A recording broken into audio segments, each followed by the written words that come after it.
Hello once again to Talking to the Void. I haven't done this for quite some time, actually. I've been very busy with work, and mostly work, not much else actually happening in my life. Fortunately, though, Metal Gear Solid 5 release date has been revealed. It is September 1st, 2015. Not as close as I would like it to be, but of course this was leaked earlier yesterday from IGN. Somebody in NeoJav, I forgot the user's name, I should have written it down, but he went through and actually found this asset on the IGN site that showed an image, or actually had the full video even, of the reveal of the release date. September 1st, 2015. Of course, this was a big mishap for IGN getting this to leak out before their official plan for the reveal, especially because they were hyping it up a lot with tweeting out saying, you know, big news, Metal Gear Solid 5, tune in Wednesday at, I think it was 6 a.m. Pacific, 9 a.m. Eastern, and GMT, and all that other stuff. But yeah, it was, you know, it's a big shot at them to, like, have this happen where it's like, well, all the wind got taken out of their sails, basically. So it kind of sucks for them. But, you know, hey, release date, pretty cool. And then this morning, anyway, they put up a bunch of stories on Metal Gear Solid 5, including that it's going to be the last Metal Gear game for Kojima. Now, of course, Kojima has said this before. He originally stated that Metal Gear Solid 2 was going to be his last game, and then he was going to go focus on other stuff. But then as Metal Gear Solid 3 started, they, I guess, ran into, like, problems or something. He never really went into specifics about it. But he then came back and was the, like, writer, director, producer, and something else. And so he kind of, like, took over that project. And then Metal Gear Solid 3, I believe, was also supposed to be his last game, but there wasn't a good source for that as far as what I could find browsing Google. And then after that, Metal Gear Solid 4, of course, was the last Metal Gear game for Solid Snake. So he kind of weaseled his way out of that with going back to, and because Peace Walker came out.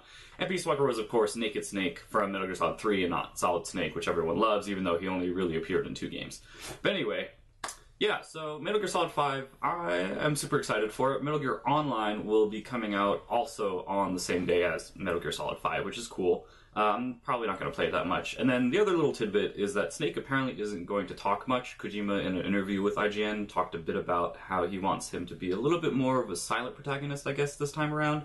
Which I don't know if I like that much, but then again, they don't have David Hayter as the voice anyway. It's Kiefer Sutherland, so I don't know. His voice was fine in Metal Gear Solid Ground Zeroes, but again, he didn't talk that much in that one either. So I guess it's not that big of a deal, but I don't know. I really am looking forward to Metal Gear Solid 5. The whole open world setup looks great, and if it's just Ground Zeroes, but like on a bigger scale with a lot more to do, because I played a lot of Ground Zeroes. I didn't like 100% platinum it though, but I really enjoyed the gameplay, and it was a big step up from Peace Walker and Metal Gear Solid 4 and 3, and of course those old, you know, the top-down view camera stuff. It's a big step up, and it's a lot better than that. It's very modern, but still Metal Gear. So, really cool about that. Wolfenstein, The Old Blood, is a prequel DLC that's going to be coming out on like early May, and it's basically like a standalone extension of Wolfenstein The New Order, which I really enjoyed. I only played through it once, but I really liked the gameplay. The gunplay was really good, and the story was actually pretty good too. So Old Blood is basically going to be going back to Castle Wolfenstein, which, you know, of course has been in like majority of the Wolfenstein games, and you're basically trying to get information on where the Doctor's hideout castle, other castle thing is, which is the opening of Wolfenstein The New Order. And so basically it's back in Germany, 1946. It's, you know, a prequel, so, you know, you get to use old World War II weapons and some, like, new weapons that aren't exactly World War II, because Wolfenstein has always been kind of like this mishmash of World War II technology, but also, like, really futuristic type stuff. If the Nazis had, like, unlimited resources, basically, like, they were just given free reign to do whatever they wanted. So that's pretty cool. Shovel Knight and Wasteland 2 are coming to the Xbox One. Now, this is pretty cool, because Shovel Knight, of course, is a great 3DS and Wii U and PC game that came out last year that I played on my 3DS.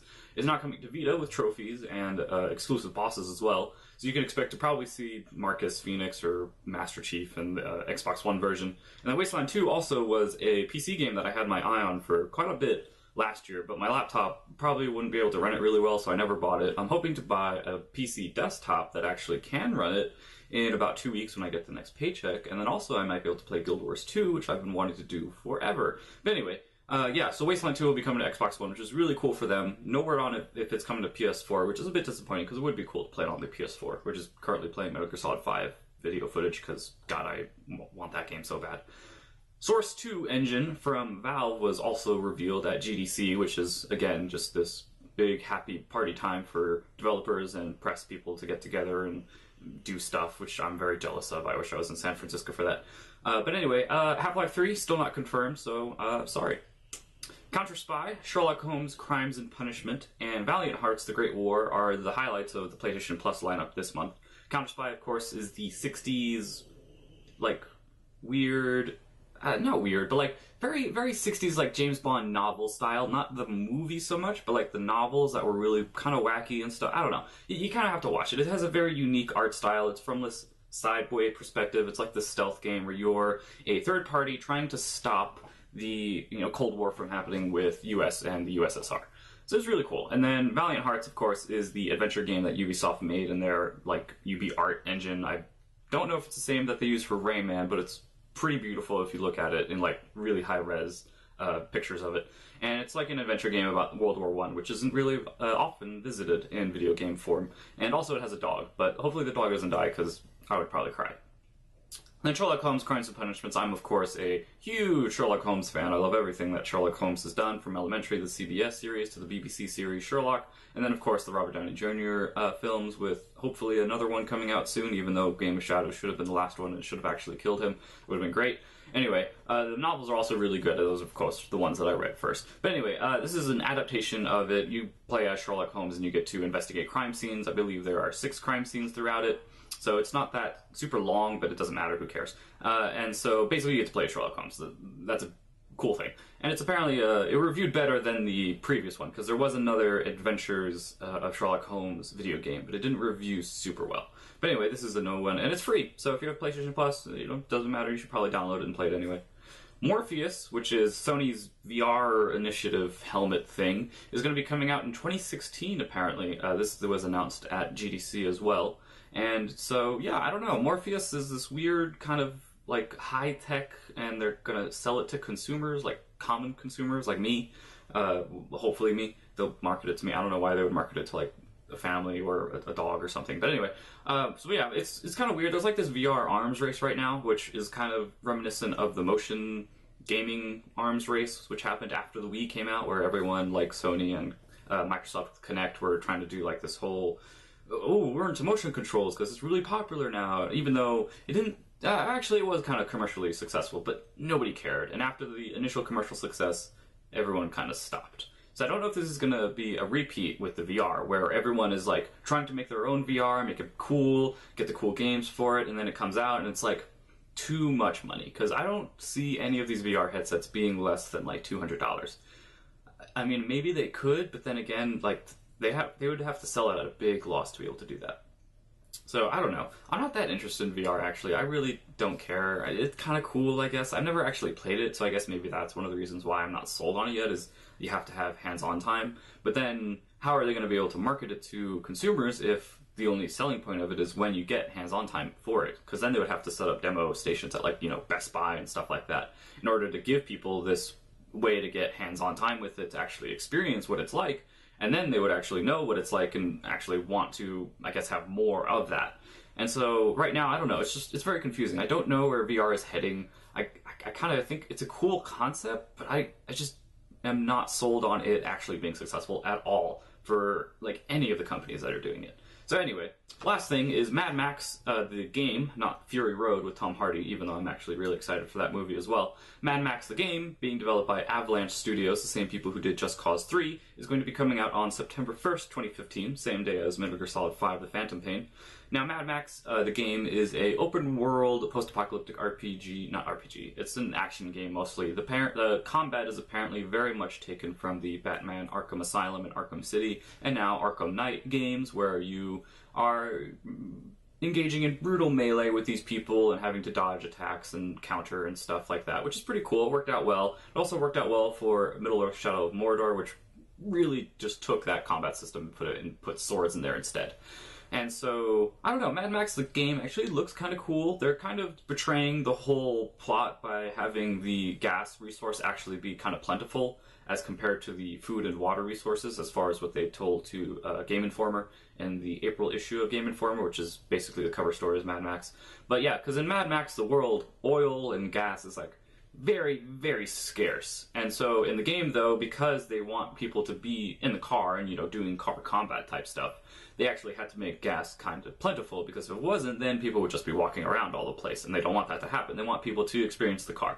So it's cool that they kind of betrayed the world in order to give people fun gameplay. Because then they also did the same thing with the garage mechanic, where originally they had like a bunch of garages spread throughout the map where you could go to upgrade your car and stuff.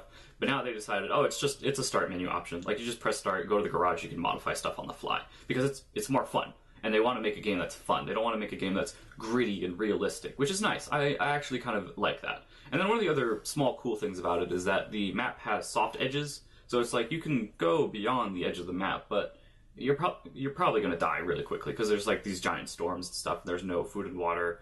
But they also said that there is some incentive to do that, because you might find really like expensive or rare car upgrade parts for your car as Mad Max. So, you know, there's some incentive to go outside of the map border, but that's always pretty cool. I mean, Grand Theft Auto did that too, where you could fly or like take a boat, but it would always break down and then you would get eaten by sharks. So it was kind of like, you can go outside the map, but you're just going to die anyway. So yeah, so that's Talking to the Void. I'm doing it in the morning time, as you can tell by the sunlight instead of the lamplight giving me light, even though I probably should have put it on anyway. But yeah, I'm Steven with Illustrious Magic. You can follow me at number 8 Axel, and you can follow everything Illustrious Magic does at illustriousmagic.com. However, the .com hasn't really been updated. It's mostly been the YouTube page that's been updated. I've been playing The Order. Still haven't played a lot of it, though, ever since I started uploading all the walkthrough videos. I have the introduction through Chapter 7, which is, I think, the halfway point. I'm pretty sure. I don't know. The chapters are really weird, where some of them are like 10 minutes long, and then other ones are like 40 minutes of gameplay type chapters, so I don't know. But yeah, I still need to finish The Order, actually, and then give it to Trevor for him to play, and then we can have a spoiler talk about it, because Brendan beat it before all of us, because he has no life. But yeah, thank you for watching.